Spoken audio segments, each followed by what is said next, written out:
Welcome to Vernacular Verbose. Today's a big episode for us. We're doing our critical analysis review of Thick as a Brick, released in 1972. One of the most, I think, important albums in the band's career, and one that a lot of people, I think, would probably point to as among their favorites, myself included.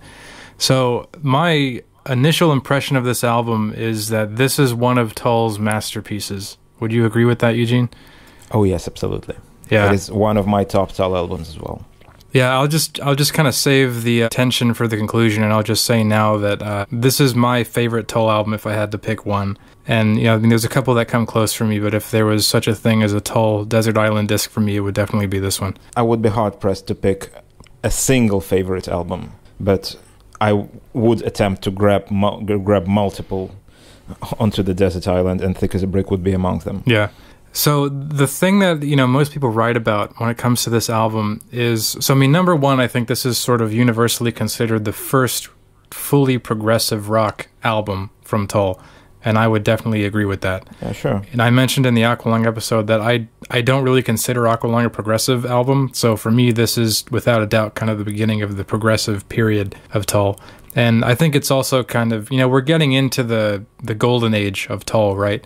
And from the early to late 70s. So we're about to go through several different albums, many of which are considered among the top ranks. So I think with Thick as a Brick, we're really like stepping into that sort of golden period of the discography. Yeah, when reading about Thick as a Brick, how it was received at the time in comparison to the other albums and about the other albums, I was actually kind of surprised that A Passion Play wasn't considered that much of a success, that it was kind of, the reception was kind of acerbic. Yeah, critically. To it. Well, yeah. So we are talking about the golden age, and I do look at it like that. I love all of these albums, but I know some people don't think that after Thick as a Brick, it's masterpiece after masterpiece. Yeah, and I mean, I don't think that either, by the way, as we'll see in the next couple episodes. But I think what I mean is we're getting into that period where there's a lot of really good albums packed together in a short period of time. Yeah. So we're kind of getting into like the main heady part of the discography. Oh, yeah. I think the main thing that people write about this album a lot, aside from the progressive thing, is the whole parody idea, where the band has been very clear that the point of Thick as a Brick was to be a parody of the progressive rock genre and of the concept period. So, the concept album period. I want to kind of know your opinion on that, because for me personally, growing up with this album and sort of the meaning that it has to me, even if it was created as a parody, I've never really viewed it in that light. In other words, this album still stands as a very serious piece of work in my mind, even if it's meant to be satirical or comedic or a parody or whatever. To me, it has a lot of important things to say still, even if it's trying to be a parody. What do you think? I totally agree, because we know for sure that what they intended to do was a spoof of the concept album kind of thing. Yeah.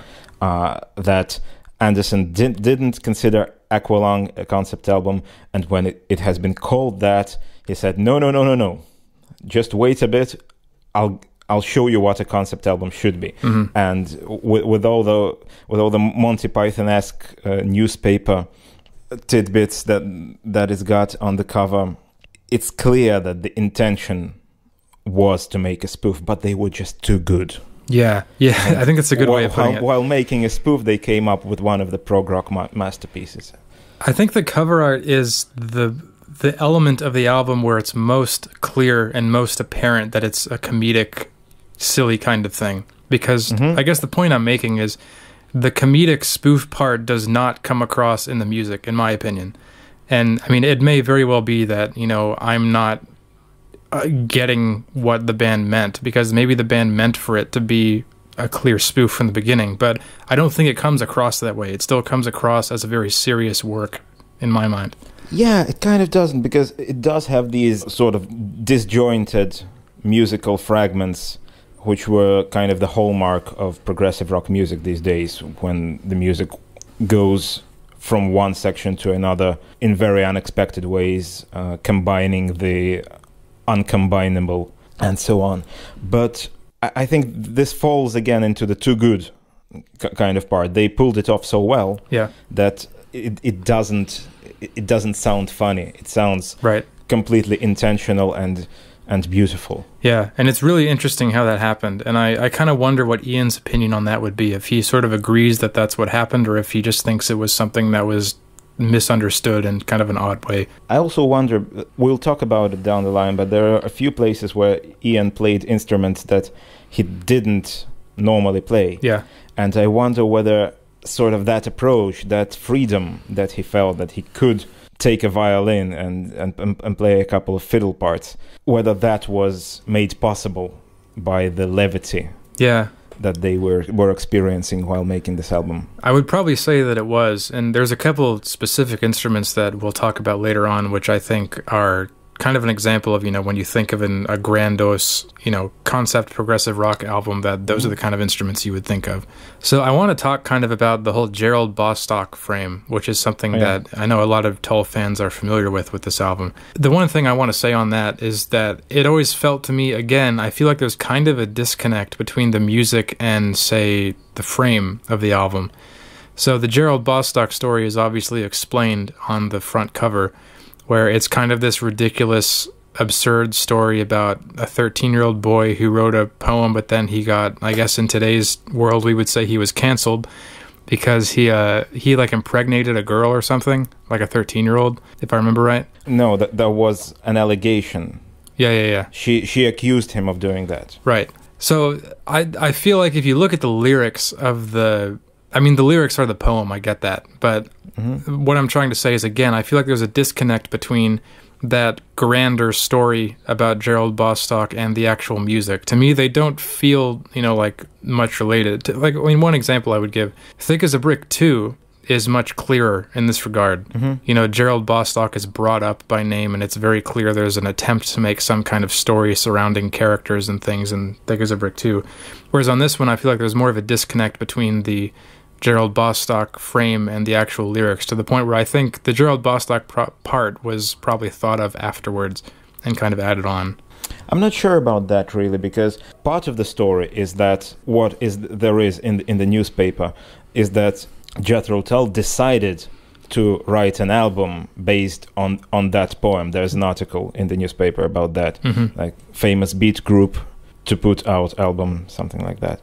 And to me, the lyrics do feel like they're written in character, because they are kind of different from the normal Ian Anderson writing, in that in these lyrics he doesn't seem afraid of going completely over the top, of writing in a very sort of grandiose manner, like the dawn creation of the kings. It's not a typical Ian Anderson phrase. It's more like sounds more like a John Anderson phrase of Yes, who is famous for kind of grandiose word salad, silly lyrics. Yes fans will forgive me. And I feel like sort of Ian has pulled the stops where he wouldn't have written something like that in a usual song, but when writing from a persona of a precocious child poet, he sort of allowed himself these, I don't know how to put it, he allowed himself to be slightly less restrained, allowed himself to be slightly, maybe more banal somewhere. Yeah, I see what you mean. I think I would say two general things about the lyrics, which is first that I agree with you that it's much more over the top, and a lot of the lyrics are very like epic scale, and I think a lot of that comes from the progressive rock spoof idea, where he was trying to think, what's the most crazy over the top sounding thing I can put here. But I think, again, like we said, it still works. And I mean, maybe today, some people would look at the lyrics of Thick as a Brick and say, oh, that's lame or that's cringy or whatever. But at least for me, when I was a kid growing up, I mean, hey, it worked for me. I mean, there's still a lot of lyrics in here that when it gets epic, it really feels epic to me. Yeah, I do agree. I do think that the lyrics work. It's just that the frame kind of helps explain how it is how it fits together. Yeah. How the sentiment, the critical sentiment about how the lyrical persona of the author is not satisfied with how the world works, how it fits together with the grandiose parts and all the rest. Yeah, I think also this is kind of similar to the discussion that we had about the lyrics on Benefit, but I feel like even though this is supposed to be written from the point of view of some character, somebody else, I still think there's a lot of personal stuff in here, or personally inspired stuff, because in general, Thick as a Brick is supposed to be a coming-of-age story, and, I know that that's a term which is thrown around a lot, probably too much in a lot of different media, but I think, if there's a general theme about Thick as a Brick, it's coming-of-age, growing up, the transition from the juvenile to the adult world, and so I think, in that sense, there's a lot of maybe not direct personal anecdotes, but personal influence from maybe Anderson's own life or his view on society or whatever. Yeah, maybe his doubts about society. I don't think it is his views expressed directly, but it's the exploration of the more extreme points of view that, of course, he thought about as an intelligent person. Yeah. Some of the lyrics must be based on autobiographical experiences, because you can't write what you don't know. Sure. And I'm sure that Ian didn't just read about all of this in books. He felt things like that. He felt similar things, but the way they are put together create a completely new character, a one that's more extreme, a one that's more maximalist in a sort of juvenile kind of way. Yeah. And again, this maximalism, this being over the top, is excused by the character Ian is writing this through. Right. So then comes Gerald Bostock. So the last thing I want to mention is the member lineup. So we have Ian Anderson on vocals, flute, acoustic guitar, Martin Barr on electric guitar, Jeffrey Hammond on bass, John Evans on keyboards, and then for the first time, Barry Barlow on drums. So I think there's a lot that we can say about Barry Barlow. I think a lot of Tull fans would probably agree with this, but I can certainly say as a drummer that he is one of the most criminally underrated drummers, I think, of his generation. And whenever people have asked me who my favorite drummer is, I always say Barry Barlow, because the degree to which he was able to come up with unbelievably creative and technical drum parts while still fitting the song. And certainly, the progressive material of Tull at this period gave him a good opportunity to do that, but still, it takes an incredibly skilled musician to come up with and play in a way that fits a lot of the parts that he came up with. And I think Thick as a Brick is a fantastic example of some of his best playing. And it's unbelievable to me to think that, and imagine you join a huge touring successful band and the first album that you have to record is Thick as a Brick.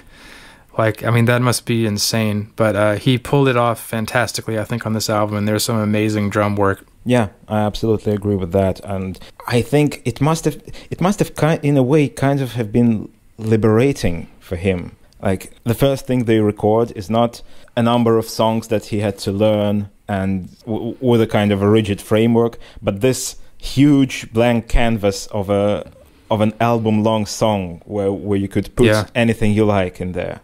And I think there are a couple of places on the album where I sort of imagine Barry having kind of being goofy about his drumming. Yeah, I always wondered how they recorded this.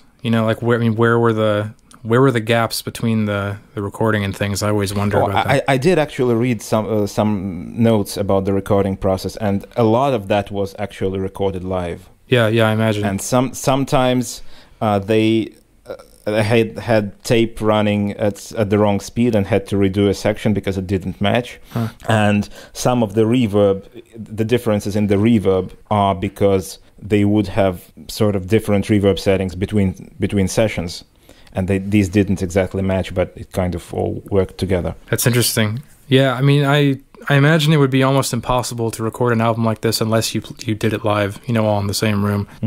Without a digital workstation, of course. Yeah, of course. It's a different thing today, but it wouldn't have felt... The way it feels so together. Yeah. It feels how it flows so well from part to part that, yeah... So, of course, there's no easy way for us to sort of separate this track by track or anything. The Stevie Wilson remix has the album separated into tracks, into I think 8 different tracks. Now, I just want to say on this real quick that in general, I'm a very big fan of the Steve Wilson remixes, and I think that the band and the people associated with putting those together have done a great job in creating a package for the fans that has very clearly had a lot of time and effort put into it, and I think they're very good. But I have to say on this one, I hate how they separated this into tracks on the remix. Like, the first time I saw that, it almost felt like sacrilegious to me to split up Thick as a Brick and put it into tracks beyond just the 2 vinyl sides. What do you think? I know what you mean, and I too don't like thinking about this album as 8 tracks instead of 2, instead of 1, because basically it's only separated into 2 tracks by virtue of it being on a vinyl record. Had they had CDs at the time, I'm sure it would have been just 1 song. Yeah, without the fade out and fade in on the wind part. Maybe we wouldn't even have that wind kind of fade out and fade in. But I just ignore this. Yeah, I just close my eyes. I put the track list aside. I've been meaning to go into my DAW and edit them all together pretty soon, just to have 2 tracks again. I'm just viewing them as sort of markings in a score, as if I've been reading a score that had these sections marked just for the convenience of the musician. Yeah. You know, not just numbers of bars, but this is the section called From the Upper Class. And I think, to give them credit, they did a good job with where the track markings are in the actual music. I think they fade together fairly well, and you can actually listen to it, you know, track by track, or even if you listen to them out of order, they still sound somewhat coherent. There's later Tull albums where I think they didn't do a good job doing that. Passion Play being one of them, but I think it works. You know, it works well within the context of the music on this album. Listening to Thick as a Brick out of order. That's I would never do that. But just saying. So we're just going to kind of go and move through this sort of section by section, and I know this is a bit of an abstract, vague way to do this, but there's not really a better way that we have. But I think that's the way that makes the most sense. So we're going to start with, you know, what we're calling, or what they call on the track list, the Really Don't Mind section at the beginning of the album.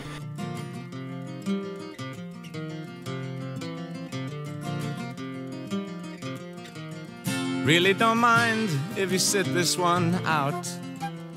So right off the bat, there's this motif of this acoustic guitar part, which comes back several times throughout the album. And every time I listen to this album, I appreciate that more and more.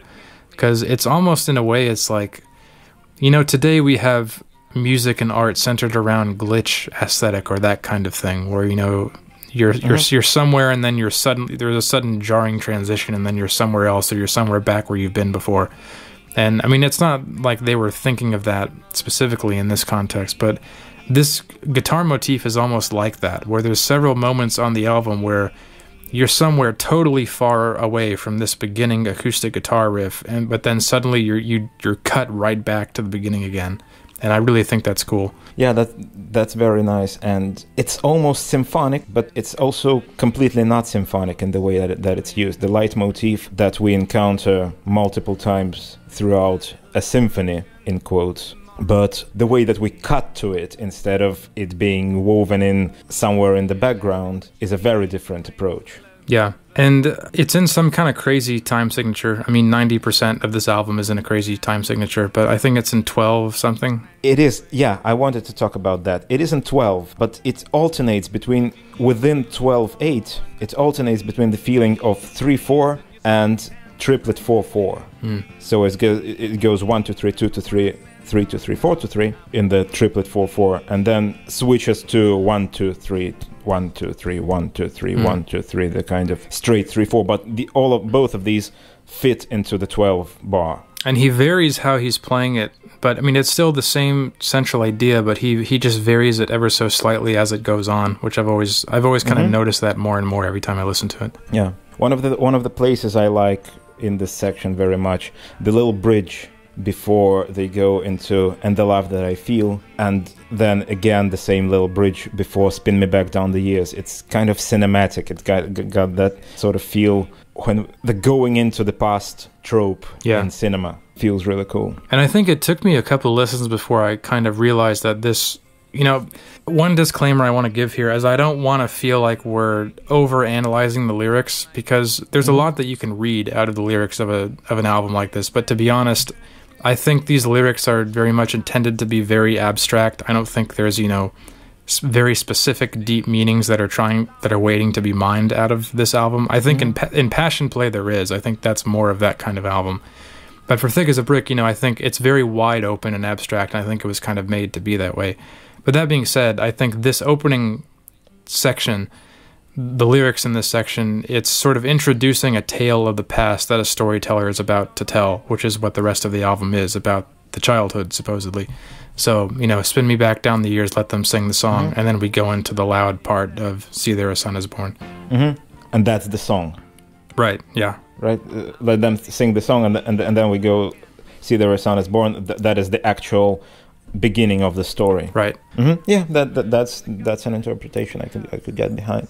There's a funny article on the web about social criticism in Thick as a Brick, and one of the things I took out of it that one can notice if you start pulling apart the lyrics of the album is how I and you and we are used very interchangeably. There's no clear you in the album of the person the author's talking to, just as well as there's no clear I. Both of these personas are sort of vague and interchangeable. So the criticism is omnidirectional, so to speak. Yeah, I think there is no, central narrator or protagonist in the album, even though, as I said, he's setting it up to be a storyteller telling a story presumably about themselves, but I think it doesn't continue that way through the album. When I view the lyrics of this album, I view it as jumping around to different abstract vignettes that are not necessarily connected to each other. Yeah, that's one of the criticisms in the article about Gerald Bostock's poem. Yeah, that's funny. I haven't looked at the full newspaper in a long time. I only remember a couple parts of it. I skimmed through it. I didn't reread it completely, but I read several parts. There's a lot of stuff in there. There's a lot of text and stuff written in there. Yeah, and I love how it sort of references the lyrics in different parts of it, in different places, among the stuffed penguins and rabbit and non-rabbit jokes. What do you think, what is an animal deal to you? What is the meaning of an animal deal? Same thing as rat race, I always thought. I could never tell if it's like, a deal for an animal, like selling animals, or if it's saying like using animals like a bad adjective, like you're making a bad deal and it's like you're an animal. I never could really tell what that's supposed to mean. I always heard it as just derogatory adjective, right? Meaning, like we say in the phrase rat race, meaningless, not very intellectual, only directed to basic needs, or desires, things like that. And I think of the themes that you can mine out of this album, one of them that's very apparent is, something about being wise versus being stupid, where, Thick as a Brick, I think, is, referring to being stupid. And there's a lot of talk about making sure that the son is a wise man, is, not like the rest. And I think that's kind of interesting. And the narrator is alternately wise and stupid. Yeah, I've never thought of it that way, actually. Within the course of the lyrics, but they say that they are thick as a brick, and then there's a persona who's also referring to themselves as I, who's saying to mend your rotten ways. Who feels themselves as wiser than the rest. One last word that I'll give on this opening part is, to me, a lot of Thick as a Brick sounds very grand and epic and adventurous. Like, it's almost, I don't want to, stick this kind of label on it, but to me, it's almost been like a Lord of the Rings, like, medieval adventure type feel to it. In the sense that, like, in this album, you go a lot of places and you traverse a long distance as you go throughout the course of the album. And so this beginning acoustic part, to me, it's sort of like the hearth fire in the home at the very beginning of the adventure. It starts in this little home, and then it goes way out into the countryside in the adventure, and then, of course, in the end, it comes back to the home. And that's kind of how it's always been imagined in my mind. Yeah, I can see what you mean. I love the sort of sound design part in this section. And the love that I feel, there's an organ playing and a glockenspiel. Yeah, yeah. And the glockenspiel is utilized, basically, it feels like the glockenspiel is the attack of the organ. It combines with it so well that they feel like they are not separate instruments, but one instrument. And that's a kind of a sound design thing that I enjoy very much. And for years, the various drummers of Jethro Tull have brought a glockenspiel out on tour just so they can play the opening part of Thick as a Brick, which is pretty funny. Well, yeah, I think part of the fun of being a Tull drummer. Yeah. So we kind of move on then into this next section, which we're sort of calling See There a Son is Born, where the loud part, I guess you'd call it, kind of comes in.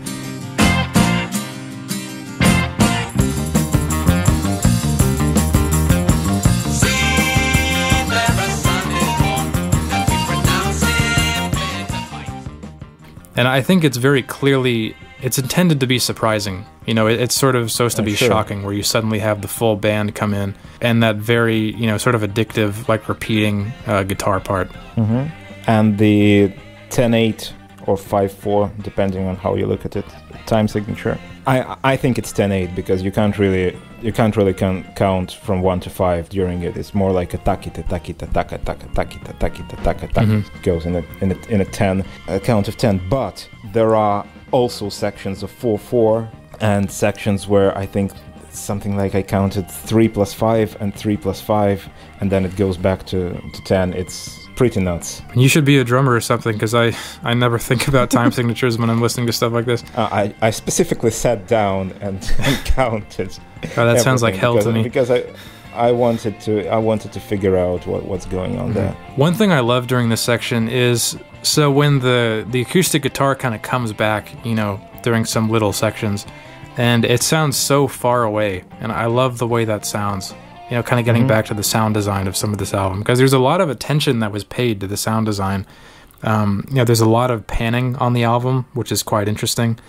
And but I love when those little, quiet measures come, and you can hear the guitar just kind of far off in the distance. I love how that sounds. Yeah, I also love the saxophones here. The way they're utilized, I think maybe it's the closed harmony type of thing that they play. They have a kind of, they are used like they're often used in the music of Van de Graaff Generator, the band, who are pretty famous for using saxophones in the prog rock context. But the player there played the saxophones like, again, influenced by Roland Kirk, by which I mean he played several saxophones at once.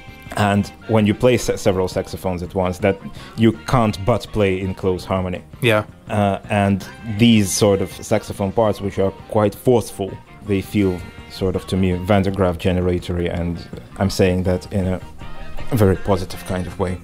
When it gets to that staccato part, the da da da da da da da, it sounds almost kind of like surf rocky, and I mean, I don't know if that was the intention, but it kind of reminds me of like Wipeout or some of the more surf rock classic songs.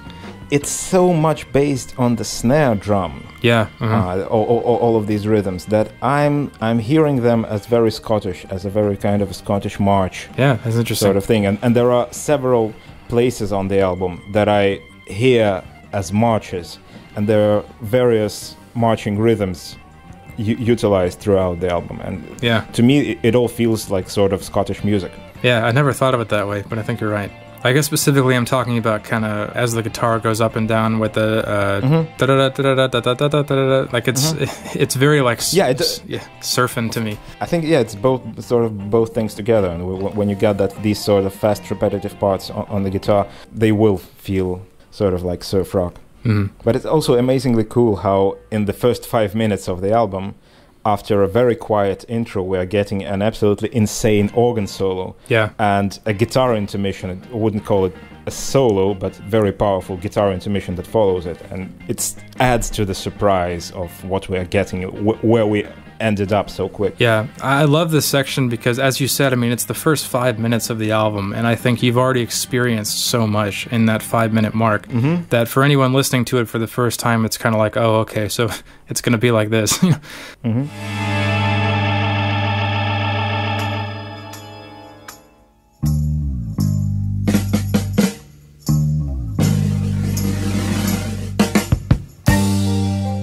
So then we come to kind of, there's this very sudden like crash, and there's kind of a linger after the crash where you come to that quiet part, with just the bass and drums, which kind of leads into the poet and the painter section.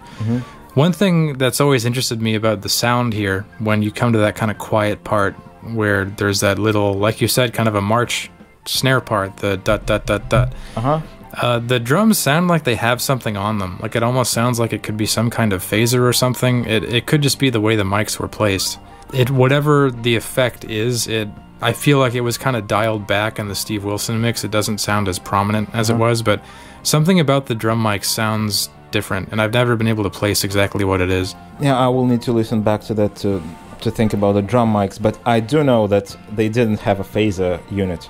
All the phasing was done by matching microphones. Yeah, that's interesting. In the beginning of this section, where it's just the bass, I kind of feel like the bass tone is very odd. Yeah, I agree. It's got a very sort of hollow sound, and I'm not sure what happened there, but it's very odd, and it's different from the rest of the track and the rest of the album. Yeah, I know exactly what you're talking about. And I have in my notes here, I have written, it sounds almost Army March-like. So, yeah, I see what you mean. Yeah, it does. It is a Scottish march. It's a tum, taka-tum, taka-tum, taka-tum.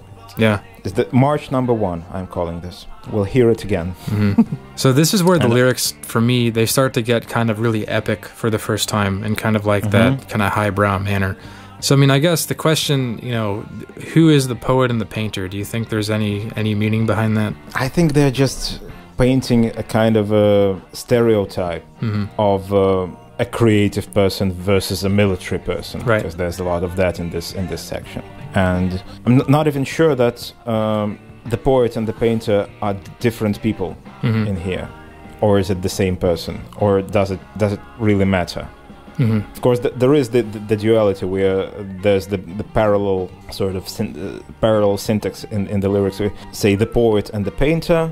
And in the next phrase, the doer and the thinker. Yeah. And the doer and the thinker are definitely different people. So we should probably assume that the poet and the painter are different. But the difference between the poet and the painter in this section is not really explored. That's interesting because so not so much the poet and the painter, but for me, the doer and the thinker, that to me is always represented kind of two sides of the same person and maybe sort of different sides of growing up.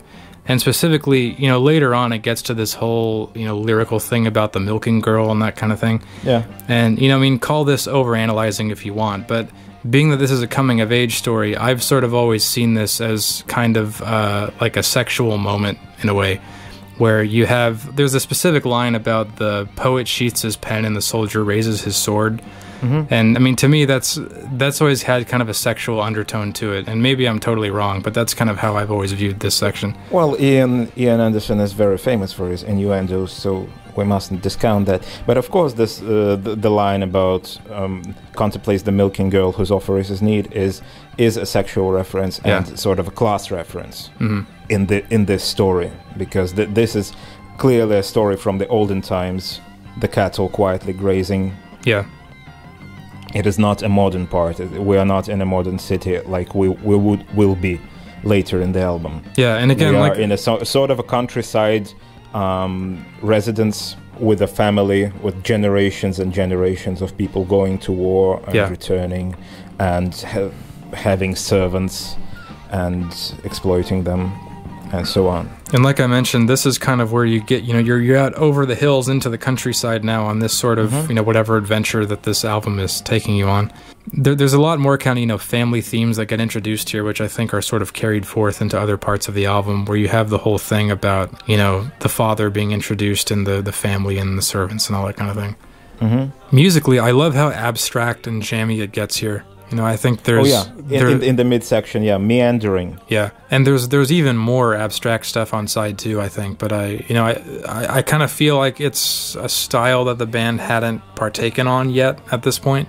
And so to see them just kind of get totally freeform is really cool, and I think they do it really well. And I think that this part is, in this section, it's really necessary to sort of offset the grandeur of the epic theme and the marching feel and that sort of thing. Yeah, I like how the guitar is playing against itself in this jam. Yeah, I was about to mention that. There's this solo is great, I think, right here. And I remember, if anybody who had listened to our intro episode, they may remember I told a story about how I kind of grew up with this album laying in my bed night after night, you know, when I was supposed to be asleep. And I distinctly remember listening to moments like this guitar solo, and because I was so inexperienced with music, I was sort of discovering recording techniques for the first time just by listening to this album.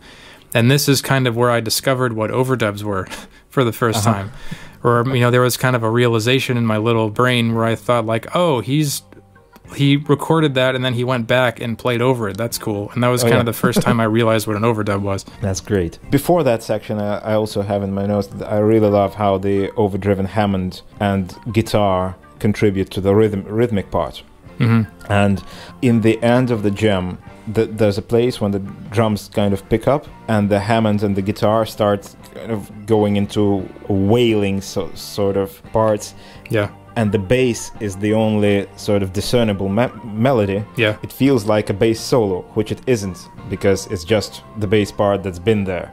But we are hearing it because the Hammond and the guitar are going totally nuts in the upper register. And all of a sudden we are focusing on the bass. That's very, very cool. Yeah, I know what you're talking about. And it's not just those instruments, but the drums as well. That the drums are going insane at the end of this part, where the fills are just like, they're not even marked by measures. They're just carrying into everything. And one kind of secret I'll let you in on is that for my drum channel, one of the long-term projects I'm planning on doing is within the next year, I want to do a full drum cover of Thick as a Brick, which to my knowledge would be sort of the first like filmed, you know, full drum cover of the album. And, you know, a moment like this where the fills are just so unintelligible is a moment that I'm very afraid of trying to replicate. I'm sure you will do a wonderful job of that. I'm very much looking forward to that. With the bass in this section, there's another note that I really like. Before the line "the cattle quietly grazing," when we go back to the verse, the bass sort of plays it sounds like a flat second. It doesn't sound like the root note, but it's sort of in between. So maybe it was unintentionally bent carelessly or sort of overpicking if he hit the string too hard and it came out slightly higher than necessary.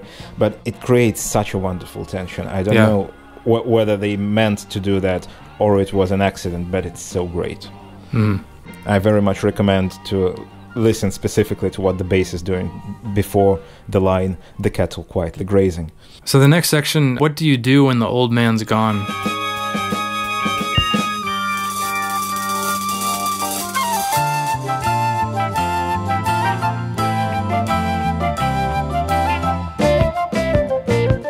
So this is kind of like just a prelude to the next section, I think. Yeah, it's quite short. There's kind of a hi-hat pan, if you know what I'm talking about, where he's splashing on the hi-hat and it pans across from, I think, left to right. And like I mentioned, that's kind of another moment as a kid where I sort of discovered the recording technique of panning, where I was like, oh wow, this is moving across my head. That's cool.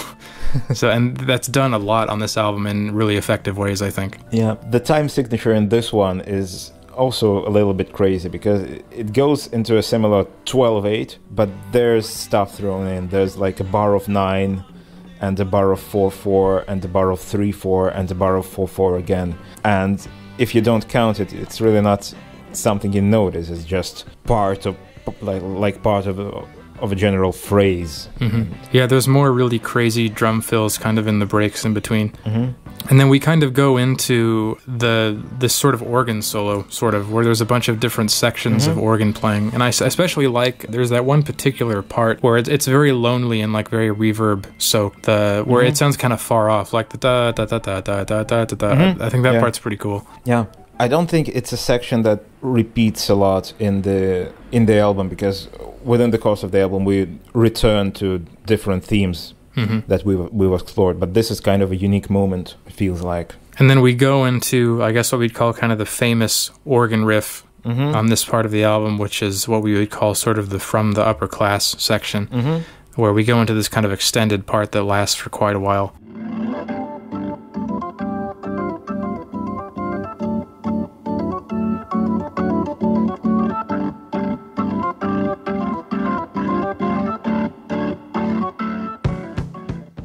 This is Scottish March number 2.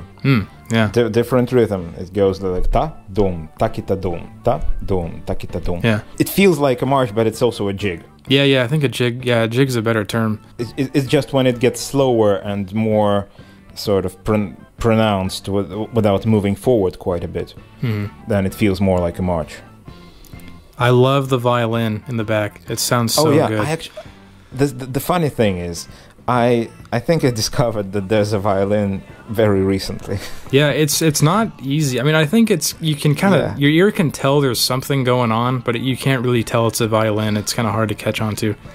Yeah, and when I figure out it was a violin, my first thought was, oh dear, did D. Palmer call a classically trained violinist and hand them a score where it said, play slightly out of tune like a drunken fiddler. Yeah. But then, no, it's Ian Anderson actually playing the violin. Yeah. And I was very surprised to learn that, because I know in multiple interviews, Ian stated that he would play any string instrument as long as it had frets. A violin famously doesn't have frets, so I'm not sure what compelled him to play the violin, and play it fairly well, I must say. Yeah. It does sound slightly out of tune, but it works. It's a very folk kind of fiddler sound. Yeah, I think it's great. And again, I think it's the fun they were having during the recording of this album that let him just pick up the violin and say, yeah, sure, why not? Let me go and play a jig. Yeah, and it's double panned. He actually plays two parts that we can hear in opposite ears. Mm-hmm. There's a great flute solo here. I think one of the best Ian flute solos. Yeah, and interesting that on this album there's not much trademark sort of Ian scat flute playing, grunts and all of that, and even a very uncharacteristic flute sound later down the album. This is the place where the flute sounds fairly clean and again fairly folky, like in the same Scottish kind of vein. And well, maybe Ian already felt that his flute playing was becoming slightly better, that he didn't need as much singing while playing, to use it as a crutch to make it more expressive, because he felt that it was already expressive enough. Yeah, I think this section, just as an aside, there's a lot of different live versions of Thick as a Brick that you can listen to from different live albums and things. But this section, I think, has always been so amazing. If you listen to it live, just this kind of from the upper class part, just something about it just like bangs so hard where they played this one live. Yeah, I think it translates fairly well to a live performance. And I love when the flute joins that organ riff and plays it slightly differently, but I think it sounds so great. That's when it kind of begins to sound like a march. Yeah, because it feels like people marching to the beat of a drum, a flutist leading the procession, that kind of thing. So then we move on to You Curl Your Toes in Fun, which is a pretty sudden tonal shift, I think.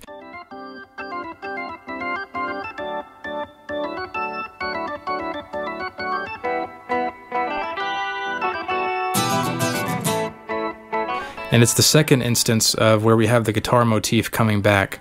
So it's almost kind of like, being tethered back to more humble beginnings or something is kind of the way that I see it. Yeah, and the time signature is very interesting again, because in this one we don't really have these places where we can hear a clear 3/4, a clear waltz sort of feel, which we did in the chorus of the intro. But your new shoes are worn at the heels. That's what I'm talking about when saying it's a waltz. But here we only have the sort of very clearly 12/8 playing guitar, so takita, takita, takita, takita. But the hi-hat says it's a 3, because the hi-hat accentuates 2-3, hop, 2-3, hop, 2-3. That's what the hi-hat is doing. And we are not sure where exactly. It's basically a polyrhythmic situation. Yeah, I love how they handled the transition between this part where you have, the organ, the guitar kind of carries the organ out, whereas the da da da da da da da da, it's so genius, I think, the way that they handled that. Yeah, again, there's an insertion of 4/4 before it goes into 12, and that's how they make the transition. It's a lovely theme. It's a new melodic theme on the album, the You Curl Your Toes in Fun. Yeah, and it will reappear later again. It's a very sweet You know, it sounds very sweet and innocent. I think it's supposed to be kind of funny because, you know, the lyrics are not sweet and innocent. You know, they're a little biting. Yeah, sort of. But again, sounds a little bit like an innuendo, the first line, you curl your toes in fun. Could be. And it does, lyrically, it does continue. It offsets the persona of the previous verse, of the previous part, who's come down from the upper class to mend our rotten ways. And then this one is directed critically at that person feels like. Yeah. You know, the subject of the curl your toes in fun, I always thought it was kind of it's like a schoolboy ranting against their teacher. That's kind of the way that I've always saw it. And I'm not saying that any of my interpretations are correct. I'm just saying, like, this is personally how I always saw them. But, you know, you curl your toes in fun as you smile at everyone. You tell us what not to be when your doings are done. And you laugh most ruthlessly and you tell us what not to be. I've always kind of viewed that as, you know, kind of a student's complaint against sort of like a more authoritative teacher figure. I'm not sure what the teacher is doing in the courtroom, but yeah. Yeah, I think that's a separate thing. I think that's, in my mind, it's kind of a different vignette. But I love the courtroom part. The courtroom part is, I mean, this is childhood heroes, I guess, we're sort of getting into.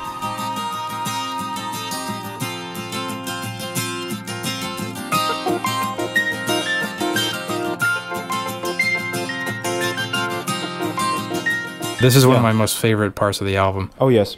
It's wonderful. And it's got brass, it's got trumpets. Yeah, and I remember as a kid, it took me a long time to hear that, because I think it's kind of purposefully buried in the back. With the jangly guitar that sort of masks the harmonics of the trumpets. But yeah, and again, Ian Anderson playing the trumpet. Yeah. Very surprising. You can most easily hear it when, you know, it's ba-ba-ba-ba-ba-ba-ba-ba. That's kind of the part you can hear most easily. So one thing on the Steve Wilson mix, the acoustic guitar sounds like it was buried a bit during this courtroom part. I don't know if you feel that way, but I seem to remember on like the 97 remaster it was much more audible during this part, and I was kind of sad that it sounds like they turned it down a bit here. I'm not sure I noticed that need to make a direct comparison. In here, Childhood Heroes part, I think we have my most goosebumps moment on the entire album, is when the song goes into you put your bet on number one and it comes up every time. Yes. It is so wonderful, and I think it works.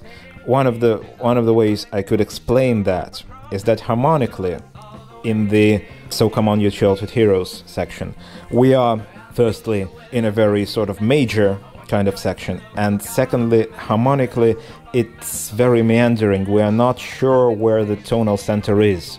The chords follow one another, but they don't define the home quite clearly. Yeah. But then when it slams down onto that G minor chord in You Put Your Bet on Number One, we suddenly discover, oh, that's where we are. It's not even a resolution. Well, I'm not talking about the same thing as I did with Locomotive Breath. It's just we finally know where we are, and it feels so great. Yeah. With the arrangement and the rhythm combined. I'm so glad you brought that up, because I was going to mention the exact same thing, where that lyric... The lyrics in this part of the album are so good, I feel like they're worth like reading out in full. But, you know, that little couplet with you put your bet on number one and it comes up every time, the other kids all fall back down and they put you first in line, and so you finally ask yourself just how big you are and you take your place in a wider world of bigger motor cars. I remember when I was a kid listening to that, you know, I mean, I was kind of at the age that this album is supposed to be about, I guess, you know, at that phase in life. And I remember specifically that line, you know, those lyrics would give me goosebumps, because I would feel how, like, that was what I was going through as a kid. Yeah. It was that exact thing where, you know, you get to that point where you're 12, 13, going into your teenage years, and you start to realize how, just, I mean, to put it simply, the world doesn't revolve around you. And you start to see other kids, you know, you start to notice your pecking order in the hierarchy, or the, you know, whatever you want to call it, of your social group. And that line, those lyrics to me are sort of, if there was a thesis statement of the album, I think it's that. Like, that's kind of what the whole album revolves around. Yeah, it's one way of looking at it. I do agree. And I wonder, when you were listening to this at that age, do you know who the hell was Biggles? Oh, no. I mean, no American would ever know who Biggles was. I mean, it probably wasn't till I saw the Thick as a Brick 2 tour, where they did, you know, both albums in full. And I remember they had a really kind of janky looking projector set up behind the band, and during this part they were like showing like Google images of the stuff that, you know, Ian was talking about. I remember there was a thing about Biggles, and so that was maybe one of the first times where I realized that Biggles was like a childhood hero for British children. Yeah, that's what he was. But what did you think he was when you listened to this? I just assumed he was just a school friend. You know, like, you know, a friend of yours and you don't know where the hell he is or what he's doing when you need him, which I think is an experience most school kids can probably relate to. Yeah, and well, it does feel when you give kids sort of a childhood hero that it's not their own hero, right? Like Superman and Batman and Robin referenced in the previous couplet, but Biggles, who is sort of a kind of a propaganda figure, right? A soldier, telling kids about war. But still, all of these heroes to a kid feel like friends. Yeah. And someone who sort of wasn't there when they needed them, like the friend they don't necessarily maybe hold in awe as much as they do Superman. Yeah. That's maybe the feeling that they would have about heroes like that. Like, this hero is not up to snuff. He wasn't there. But I really appreciate the way that he brought in figures like Superman and Robin. I mean, maybe that sounds weird for me to say that, but I mean, for me as a kid, like, I could still relate to what that meant, you know, even, you know, 30, 35 years later, you know, I still kind of related to that. And I just love the absurdity of some of these lyrics. You know, they sound so serious and profound, but they're so absurd on purpose. Where you have, you know, you'll have Superman for president, you know, and have your childhood heroes join your local government. And the whole thing about, you know, where is Biggles? He's resting down in Cornwall, writing up his memoirs for the paperback edition of the Boy Scout Manual. You know, stuff like that is just so off the wall, but it just works so well. Yeah. I think Ian very much likes using the spirit of the times when he writes lyrics. He doesn't just write them in general. It's always something that's bugging him, and they are always rooted in the present, whatever he's talking about. Well, maybe not in lyrics like, I don't know, Jack and the Green, but we will often see current news and developments, things influencing what he's thinking about. Yeah, and that kind of sets him apart.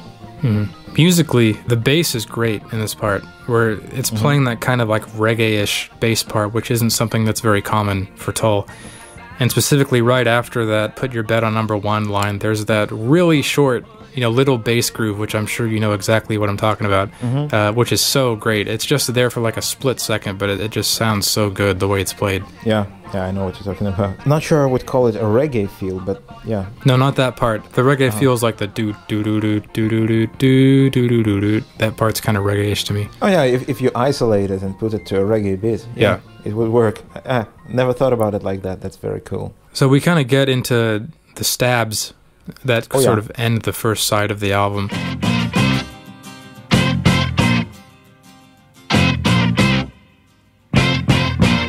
I love the panned flutes here, just like going crazy in both channels. It sounds so great.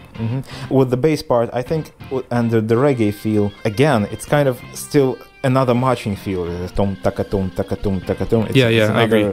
But with the stabs, for the longest time, I didn't really understand what was going on there rhythmically with the stabs, because they even kind of hold our hand while introducing this situation, because there is an acoustic guitar that is showing the framework within which the stabs happen. But it goes away so quickly, and the stabs are so forceful, and like the stabs phrase, the single phrase, pam, pam, pam, is very regular, and every time it happens, we feel like it's the one.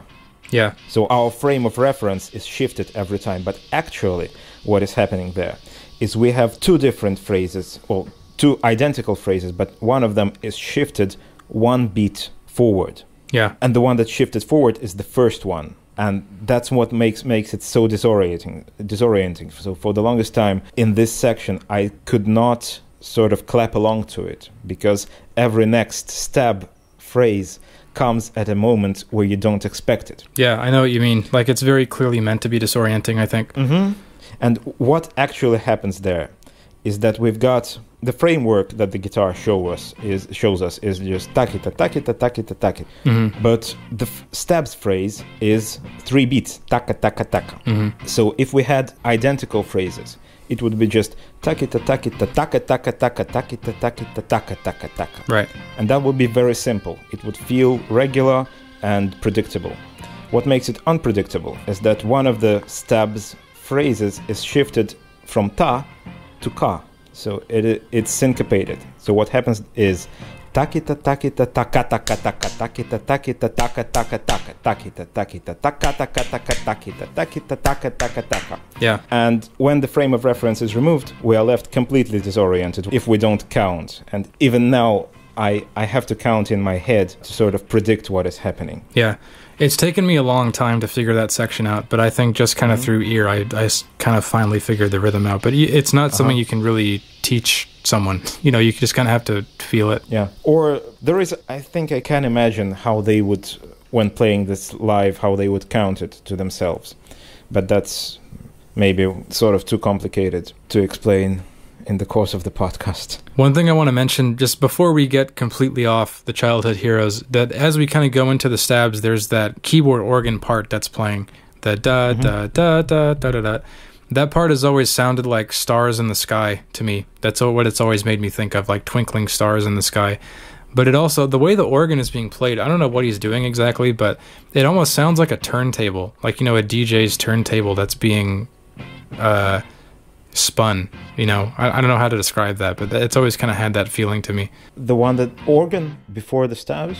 Yeah, so there's the piano part that's going da da da da da da da, and there's his other hand is playing something on the organ, but the way that it sounds, it's kind of disorienting, and it almost sounds like it's like a turntable that's being like scratched back and forth. I think that's the organ glissandos will feel like that. Yeah, that's sort of one of the things you can do on a Hammond organ, where you just move your fist, move your entire hand across the keys. Mm-hmm.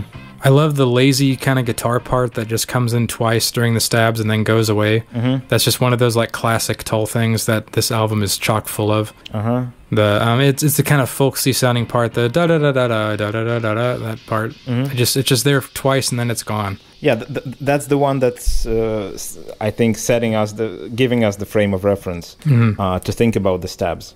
Right. But yeah, it only does it for so long. And then they start getting crazy with the panning at the end, which is great too. I think so the panning and the reverb, not the reverb, the delay. Yeah, you have that kind of leftover guitar quack that shows up in your left ear, the bop bop bop bop, and then the rest of the band gets put in the right ear, and it's sort of fading away. Well, the guitar quack is sort of still at full volume in your left ear, and it's a really cool effect. Yeah, the guitar's gone, but the echo remains. Yeah.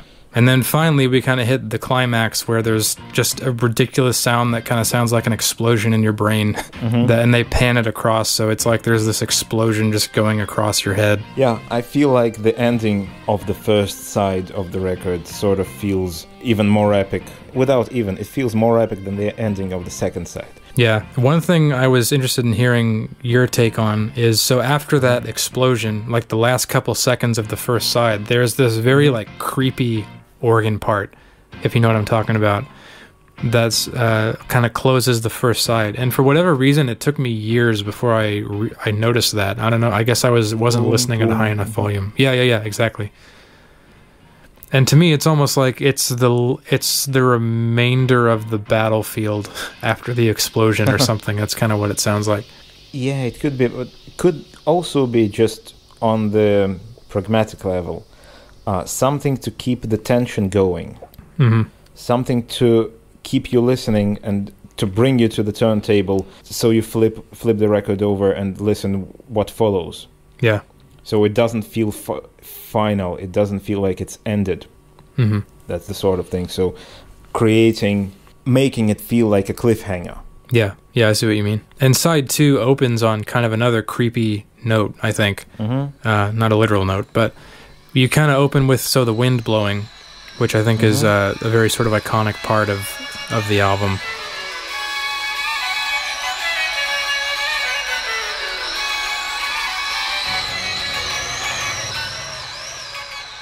coming into that sort of like minstrel's hall party is kind of what it sounds like, but very short. You know, it doesn't last long, but it's just kind of like something right out of the 18th century, coming in with the flutes, and I think there's maybe some strings in there or something. I'm not sure there are strings, but yeah. No, I thought there was a violin or something. Maybe an organ, something. Yeah. And I think that the theme that we hear that before the main riff is introduced, I think it must be the same thing that the previous side ended on. Bum, bum, bum. Boom, boom, boom. But before it was just played in a very low register. Oh, yeah. So that the stabs come back, you know, pitched way down. And again, like the sound design, I love the way they did this because it sounds so foreboding when you hear it. You know, I mean, it's almost fearful. To me, it sounds like there's this huge, lumbering, terrible thing in the distance coming towards you, and you can't see it, but you know it's coming because you can hear it. And like that's what that section sounds like to me. And then, of course, it's even kind of, you know, there's even more tension because you know that loud, fast part is about to break back in. But, you know, unless you've heard the album a bunch, you don't know exactly when it's coming. So it's interesting. Yeah, I'm just right now noticing. So this is the watershed moment on the album with regards to the flute sound, because this is where we start getting the really sort of overdriven flute. Again, I don't really know how they did it. Just had the mic going through an overdriven amp or something like that. But the clean flute is mostly gone. Yeah, and now it's this like very piercing and forceful sort of sound from the flute. Right on the entire second side. Before the "See There a Man Is Born" part comes in, and when the stabs are about to finish, if you listen closely, you can hear the pitched down acoustic guitar in the very back of the mix. And I remember as a kid picking up on how creepy that sounded, how you could pick out that just very slow pitched down acoustic guitar and strumming away in the back. Do you think it was just tape manipulation? Oh, yeah. I mean, they just took the same section and pitched it down, I think. So slowed it down twice? Yeah, I don't know what exactly, but it sounds clearly like that's what it is to me. Yeah, I'm not really sure because I didn't listen maybe that closely, so I would need to investigate. This is the kind of thing we can't do live while recording. So then we kind of break into the loud part again, the "See There a Man Is Born," which is I guess sort of we've gone from side 1 to side 2, and there's, you know, somewhat of a time skip, I guess, in whatever story's going on.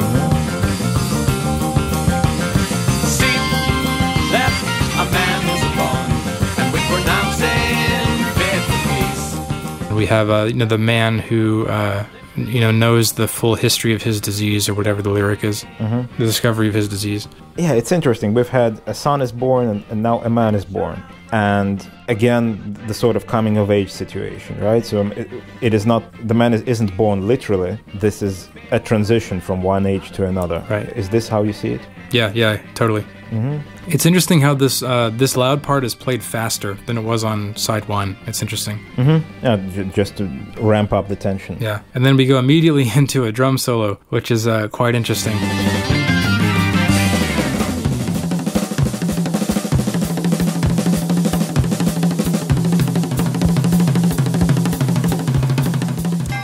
I mean, I don't know if I have a lot particularly to say about the drum solo. I think the one thing that, you know, we kind of want to discuss on here is the difference between the Steve Wilson mix and the other versions of the album. Yeah, before we go to that, I think one of the things I want to mention about the drum solo is that I like how the hi-hat punctuates the 3/4 feel throughout the solo, so it's not completely devoid of reference. We still get that 2-3, 2-3, 2-3 going on throughout the entire thing. Yeah. And the bells theme repeats the melody from You Curl Your Toes and Fun. Right, yeah. Again, leitmotifs. And to me, I always thought that was kind of a comedic thing where you have, you know, one member of the band is just working his heart out, playing so hard, and then you have just this really lighthearted, silly, like nursery rhyme thing going on alongside it. It does have that kind of feel. So the Steve Wilson quote-unquote mess-up, for anyone who's not familiar with this, if you listen to older versions of the album and then you listen to the Steve Wilson remix, you can notice this quite easily, I think. But the bells during the drum solo, it goes on longer in the Steve Wilson mix than it did before, to the point where it almost kind of sounds like it's stepping on like the next measure of the music. Yeah. And I've seen some people talk about this online, and you know, some people think that this was a screw up, that you know, this wasn't intentional. And I mean I don't know what the story is here, but it's hard for me to believe that this was unintentional, just because this isn't something that you would miss, you know, when you're listening to the album for quality control or for a final mix or something. You know, it's not like this is like a little sonic thing that would be easy to slip under the radar. I mean, this is something that if anybody has ever heard this album before and they heard this part, they would immediately recognize that something is different. And so, you know, I mean, I don't know what happened, but part of me wonders if this was intentional, if Ian asked for that to happen somehow, because Ian is, you know, a creative advisor on these remixes. I don't know what the story is. You know, I don't think it sounds good. You know, it sounds like they're stepping on their toes, but I don't know what happened, but it's hard for me to imagine that it was a slip up. I just feel like somebody would have caught it if that was the case. Well, we can't really discount the possibility that it was a slip. Yeah. Because it feels like a place where during the mixing you had to write the faders, where the bells were on another track and you had to cut them out before the pause in the drum solo happens so that the organ can come in.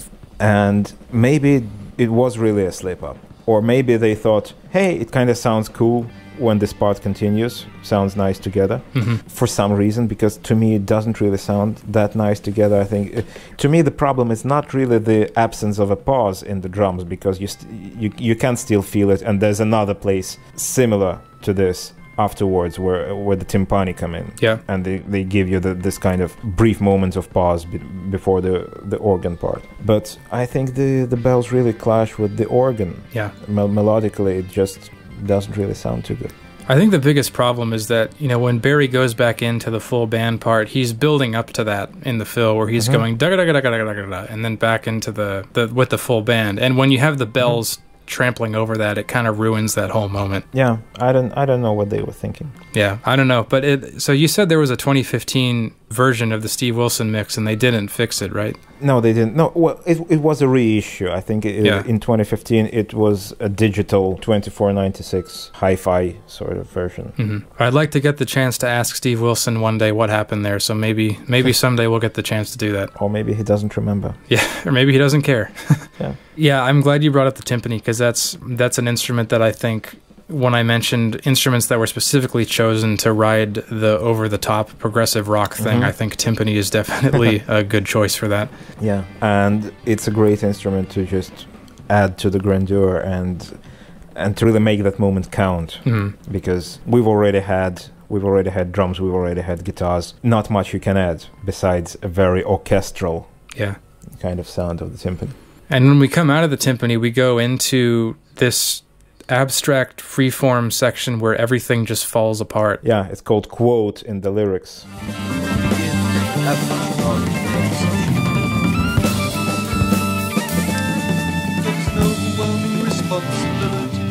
The lyrics actually consist from tidbits taken out of the newspaper. I read through the newspaper in the booklet reissue, not on the original fold-out cover.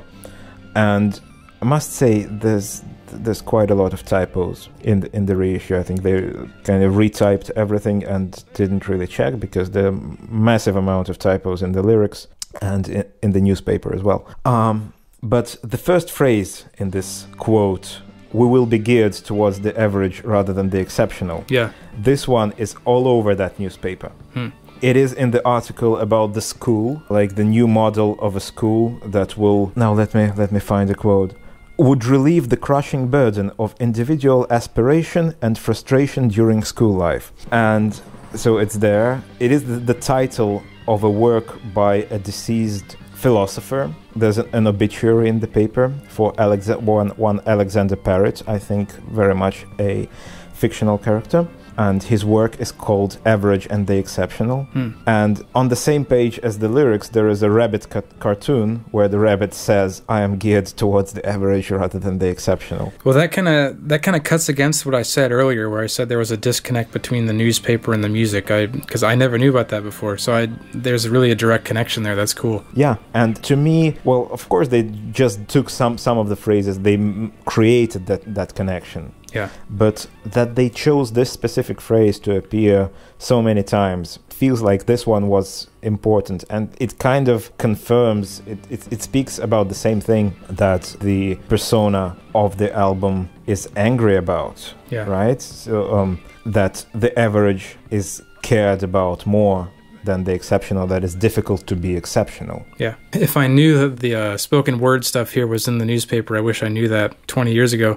15 years ago, because when I was a kid, I tried so hard for years to try to make out what the spoken word parts were saying, and in a lot of cases it wasn't even until I heard them live on the Thick as a Brick tour that I actually kind of heard what they were for the first time. I still can't really make out what the last one is saying. I know that there's the average rather than the exceptional line. There's the whole thing about we walked through the maternity ward and saw 218 babies wearing nylons. And then God is an overwhelming responsibility. God is an overwhelming responsibility, I feel, takes us back to the lyrics to Hymn 43. Yeah, I saw the same thing with kind of going back to Aqualung. But then the last one I have a lot of trouble with, where it's something about, like, it says here that cats are on the upgrade. And then it's poorly discernible in the mix. And I think it refers to an article about pets in the newspaper. It makes absolutely no sense out of context, and it makes little sense in context as well. But I think it's about how cats are getting more popular, well, closer in popularity to dogs. That's the meaning of that. Cats are on the upgrade in popularity, with the pedigree ones particularly becoming something of a status symbol. This is another tidbit where I don't know why I know this, but I believe the spoken word sections are being spoken by Jeffrey Hammond. Must be, because Jeffrey and Ian wrote the newspaper together. Yeah. I remember reading that very long ago, but again, I can never remember where I read this stuff. I will say that this section is one of my favorite sections on the whole album, and as a kid, it was very impressionable on me because it was just one of those moments where I just had no idea that music could be like this. It was just so insane to me at the time. Yeah, really experimental, really sort of in the vein of experimental music, experimental rock music of the time. I love this place. And the way they handle it is so genius, where they have the silence and then the splash, and the splash increases by one every time. And then finally you get to 3 splashes, and then you're back to the beginning. Yeah. You know, it's like the glitch has happened again, where you're back at the very beginning. It's so surreal, and it's so brilliant, I think, the way they handled it. Yeah, I think surreal is the operative word here. And I think it's a brilliant place. It's a brilliant section of the album. One little thing that's cool is, especially I think in the Steve Wilson mix, if you turn your volume up during the silences, you can hear sort of them shifting on the chairs, kind of in the live room between the silences, which is quite cool. Yeah, it kind of has that feel. So then we move on to where the guitar motif is back again for the third time, where we go into Clear White Circles, which is another of my favorite parts of the album.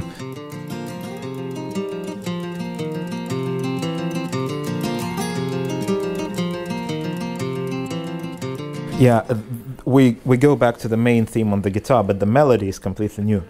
I love that about it. And this is another part where it's very visually distinct. Like I can see where this piece of music takes place in. With the this one sets the scene very, very well. Yeah, the Clear White Circles of Morning Wonder. With the Lord of the Hills, it's so great the way they set that. And again, with where you're suddenly you're jut back into this beginning riff again, it's almost kind of like, it's so cinematic, you know. It's kind of like you're watching a David Lynch movie or something, where you're watching a scene with a particular type of characters, and then just out of nowhere you're starting over with a completely different cast of characters in a totally different locale.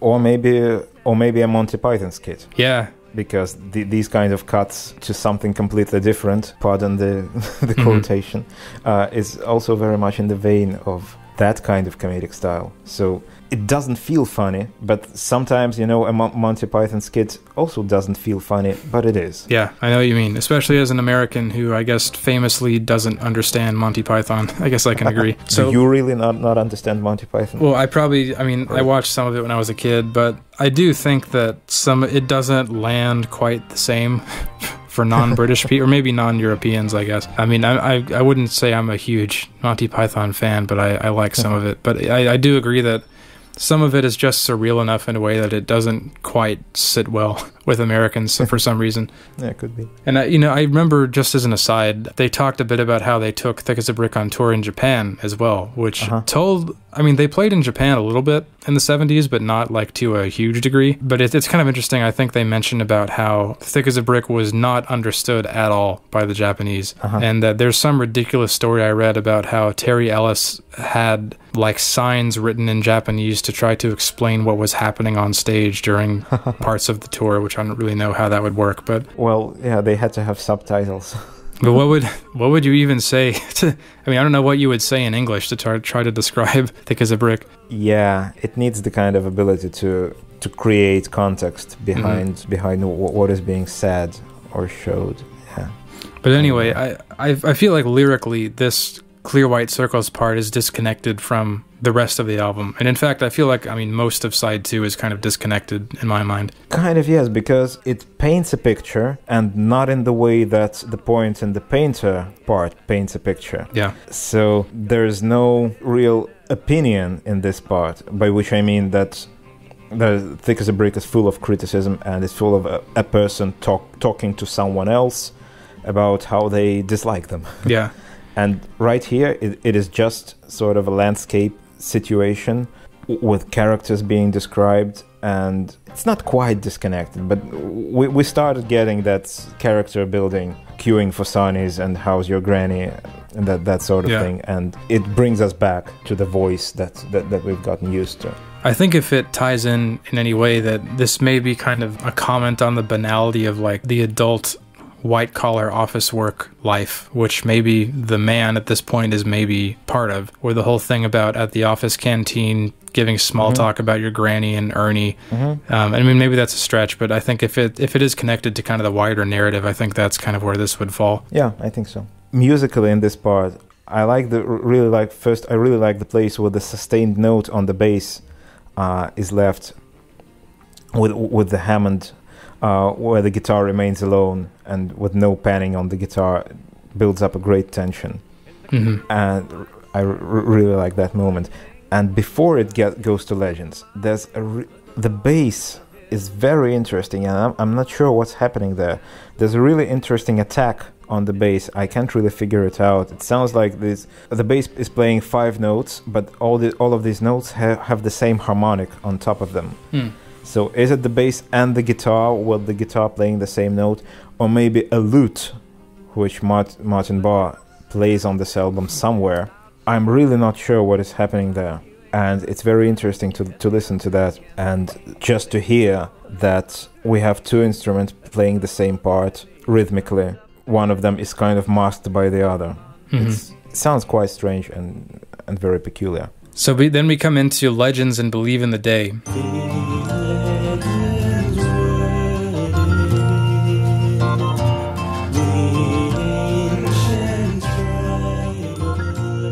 I'd be interested to know your take on this part, because this is kind of the only part of the album that starts to drag for me.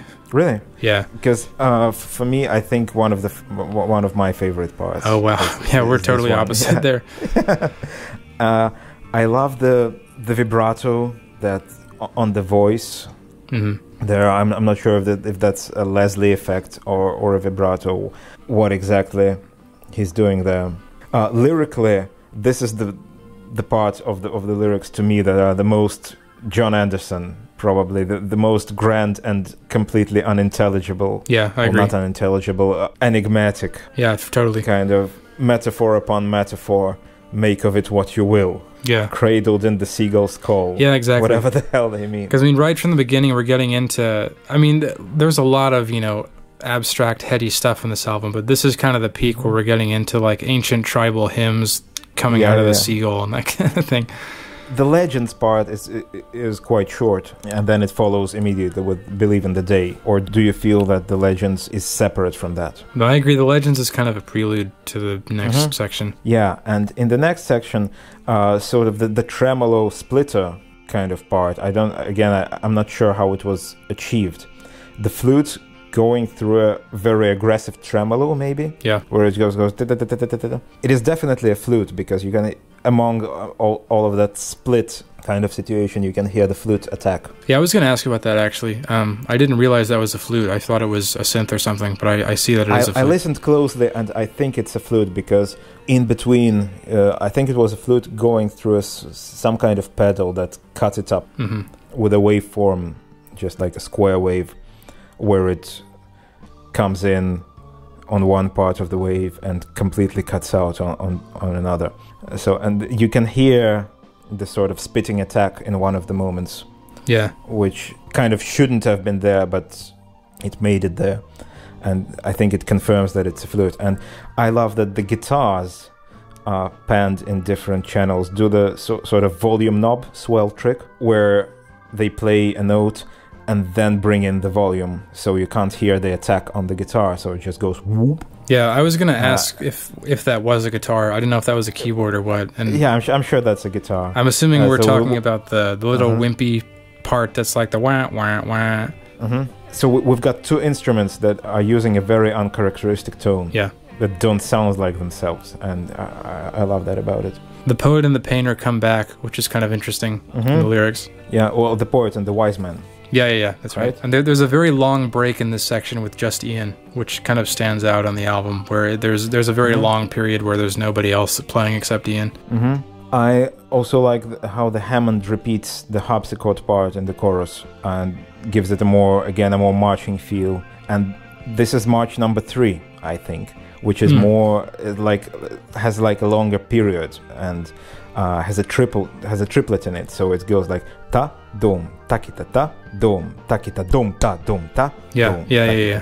Yeah, very March-like. The keyboard also gets very classical, like Beethoven-esque in parts, where it's playing. I'm sure there's some technical name for this, I don't know, but the da da da da da da da da da da da da da. That's quite interesting. That's the one I'm talking about, right? It's played on the harpsichord first, and then on the Hammond. Yeah. In this section, this is one of the places I think where Barry gets a little goofy, because before the last chorus, on the phrase "wise man indoors," feels to me like one of those things that a drummer starts to do as a joke. He goes into a different kind of rhythm, a kind of a groovy beat that feels a little out of place, and feels like he's doing that as a joke, and everyone's giving him a disapproving stare, like, you stop this nonsense right now. But it turns out really cool. I'm gonna have to go back and see what you mean. Off the top of my head, I'm not picturing that. It is on the phrase "wise man indoors." It just goes into a groove that wasn't there and that won't come back. So we go into the Tales of Your Life, which is kind of like the long march home, sort of like getting to the climax, sort of.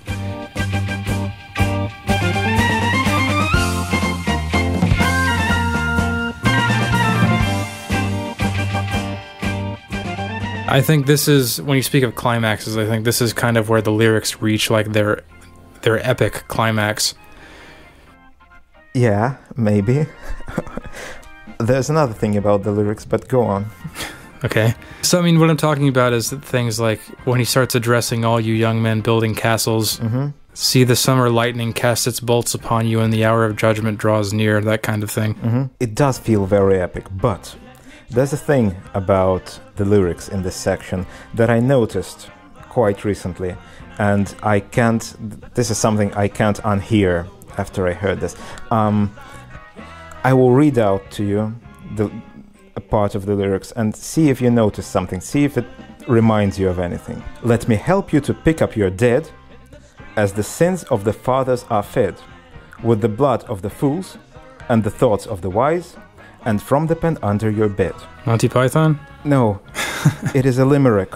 Oh, sure, yeah. The poetic meter of that is a ruddy limerick. Yeah, definitely. I was thinking of the Bring Out Your Dead Monty Python thing. Oh, Bring Out Your Dead, yeah. Sure, but I don't think that's a very direct reference. But the poetic meter of most of this section is a limerick. With all the grandeur, all the, apocalyptic imagery, the gutters run red, while the fool toasts his god in the sky. Yeah, I see what you mean. It's set to the rhythm of a limerick, which, I don't know, it's kind of hilarious. And musically, they have to alter the time signature to fit the middle of the limerick. So it goes 4/4, then 2 bars of 3/4, then 1 bar of 3/4, and then back to 4/4 again. With the lyrics, he's kind of making it sound like there's some grand climax or invasion or some disaster happening. And there's a lot of focus on whether you're going to be the fool who tries to stand and fight or the smart one who runs. Mm-hmm. Yeah, that kind of ramping up the consequences. Mm-hmm. And musically, there's a lot of wild stuff that starts happening where the timpani comes back and is kind of sillier than before. And then there's lots of time signature, again, very sort of complex. I'm struggling to analyze what kind of time signature stuff is going on in there. There's an alarm clock at one point. Ian's favorite stage prop. I love the harpsichord kind of randomly coming in and out. It sounds really good. Yeah, and we've got March number 4, which is a different, yet another, the last marching feel, again with a long period, which goes like ta dum ta kita dum ta dum. Yeah, yep. There's one part where the keyboard is kind of hanging like a Hammer horror film soundtrack, if you know what I mean. I'm not sure which one you're talking about there.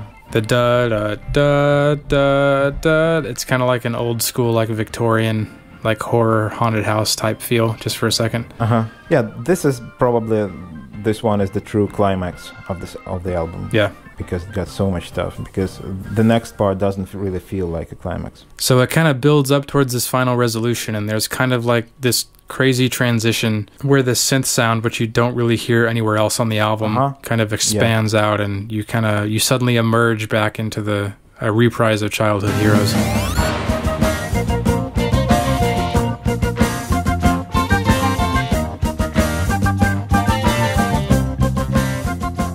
Yeah, like it's a time warp. Yeah, exactly. It's that kind of feeling. I love the reprises in this part. It's kind of all the different musical hooks from the album kind of coming back to take a bow or something.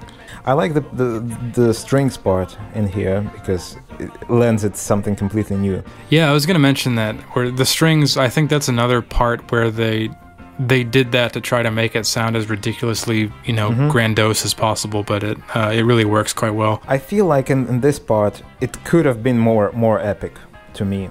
Like the reprise, coming back to all the themes without kind of ramping them up to a more epic sound. It, to me, maybe even a little bit underwhelming, but that's... It works within the context of the album, because the album isn't something that can have an epic ending, really. Yeah. So it is kind of anticlimactic, sort of feels to me.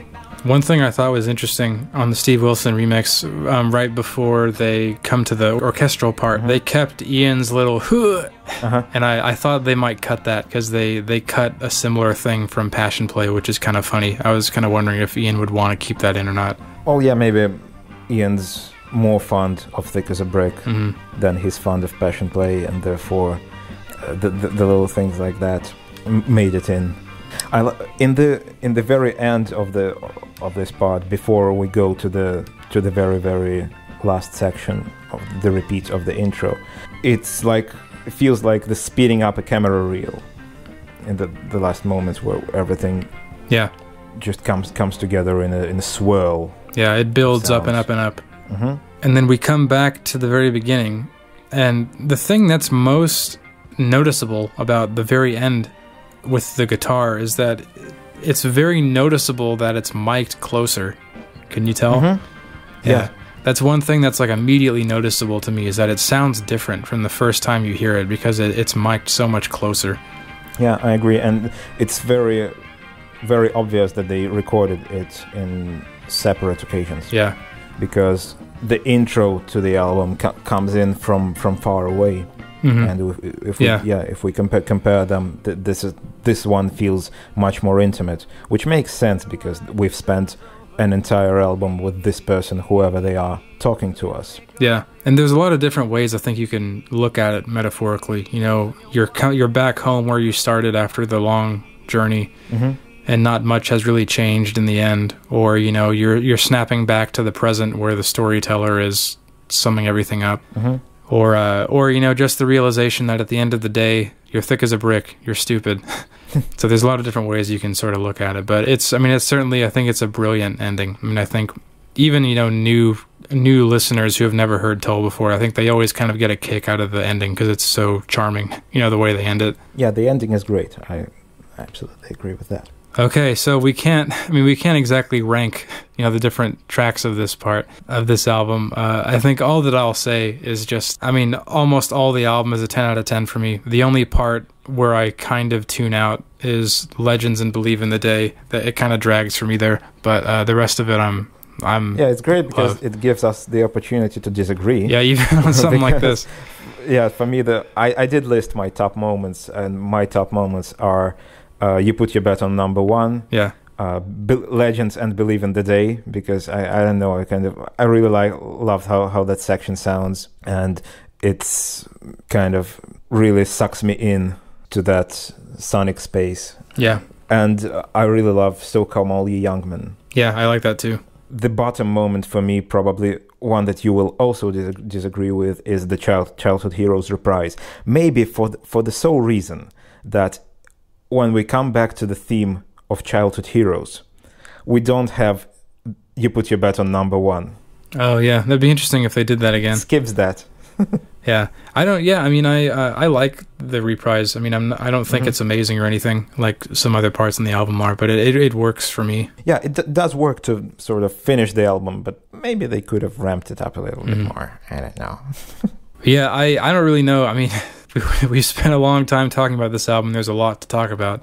But I don't know if there's much more that I can really say personally. When it comes to wrapping it up, I think, this album is always going to be a masterpiece to me, and it's always going to be an album that is really important for me personally, not just because I think it's a great album, but just kind of in the memories that I have of it, and like I kind of described, the time that it came in my life and the ways that I learned about music as a result of this album. I think this is a pretty crazy, abstract album to be as your guide to recorded music, but it's always going to have a very special place in my heart, and I don't think anything is ever going to top it. It's one of those albums that I never ever get tired of listening to this album, and I probably never will. Yeah, I like coming back to this album from periods of staying away from it, because I really love when I can come back fresh to it. Yeah, because right now, as I was preparing to this recording sessions, I listened to it quite a bit, and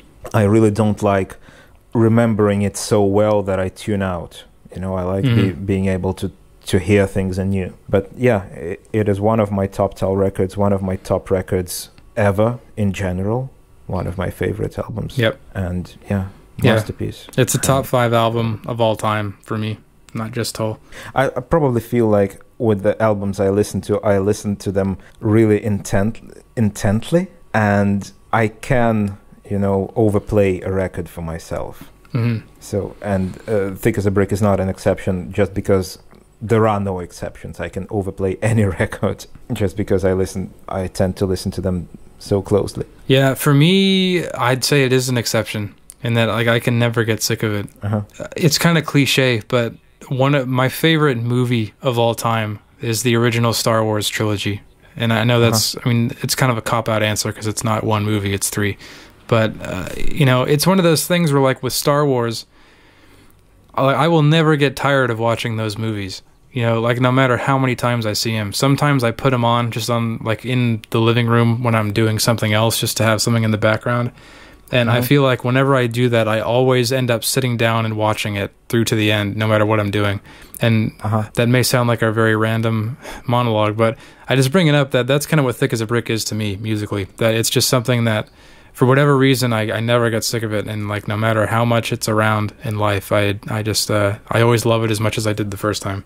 And you focus on it, whatever, no matter what you're doing. Yep. Yeah, that's cool. I think there exists for me a song like that I can just drop everything and listen to it, and it's One Time by King Crimson. Oh yeah, I'm not as much of a Crimson guy as you are. I'm not that familiar with them, so someday I'll do a deep dive on them or something. It will be worth it, I promise. Thanks everybody for listening. We're glad that you guys are enjoying the podcast. We've been getting a lot of good feedback online recently. We're glad that we can provide something like this for the Tull community. Please go ahead and give us a rating on whatever platform you're listening to, whether it's Apple Podcasts, Spotify, that kind of thing. It helps us in the algorithm and helps other people find us. And let us know what you think. As always, we like to engage with you guys and see what you think about the albums. Do you agree that Thick as a Brick is a masterpiece? Do you think it's overrated? I'd love to read a take about that. I don't feel like I read that much. Let us know what you think, and we're going to keep going next episode with Passion Play, which will be quite interesting because Passion Play is similar but not the same as Thick as a Brick in a couple ways. So I'm excited for that one. So am I. Thanks everybody for listening, and see you in 2 weeks. Bye. Cheers.